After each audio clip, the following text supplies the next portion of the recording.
মিডিয়াওয়ালাদেরকে বারবার বলি, তোমরা আমরা যে বয়ান করি খেয়াল করবা, আমাদের যে মাউথ থাকে কথা বলার জন্য, এটাকে তোমরা সেফ রেখে পরে কমপক্ষের 1 হাত দূরে তোমরা মাইক দিবা যদি দাও। নাম্বার 2, ওলামায়ে কেরামের ওয়াজ যেভাবে করে ওইভাবে ছাড়বা। যেমন আমি সূরা বাকারার প্রথম আয়াত আলিফ লাম দিয়ে বয়ান শুরু করছি, বাস এত তারিখে এই আয়াতের উপরে বয়ান করছে অমুক।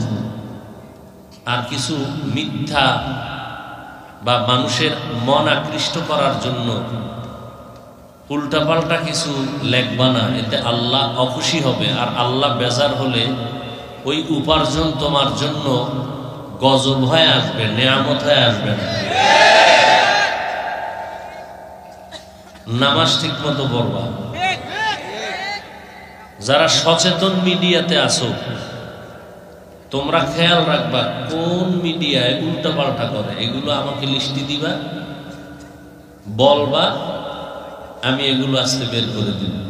নাম্বার 2, আমি তো মাঝখানে মিডিয়া বন্ধ রাখছি, তারপর আবার দিয়েছি 5 ওয়াক্ত নামাজ ঠিক মতো পড়বে, ওলামায়ে কেরামের দোয়া নিবে, কোনোভাবেই যেন আল্লাহর কাছে তারা কোনো অপরাধী না হয়।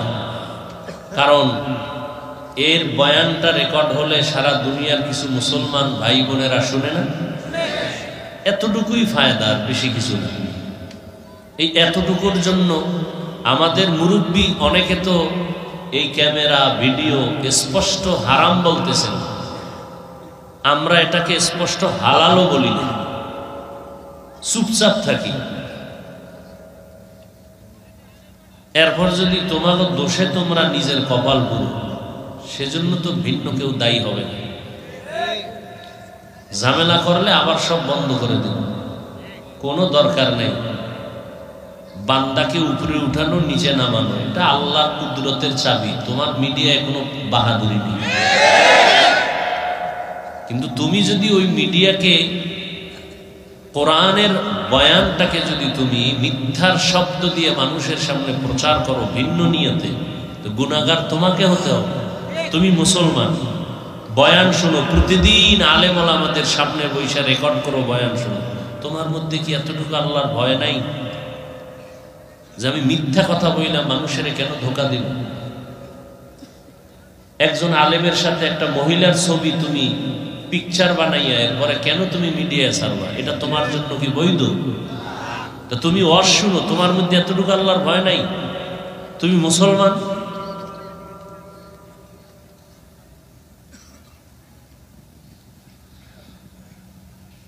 এই অপরাধ করতে করতে করতে করতে একটা কথা আছে, পাপ বাতি হয়ে গেলে মরার আগেই ধরা খেয়ে যায়। আল্লাহ সবাইকে হেদায়েত দান করুন।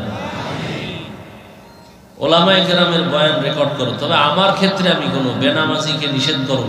যারা নামাজ ঠিক মতো পড়ো না, আলেমের সম্মান বুঝো না, তোমরা অন্তত আমার বয়ান রেকর্ড করবা না।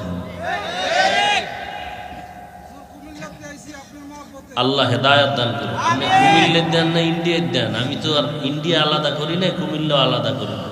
নামাজ পড়তে হইব, ওলামাদের ইজ্জত রক্ষা রাখতে হইব, মিথ্যার কোনো আশ্রয় নেওয়া যাবে না।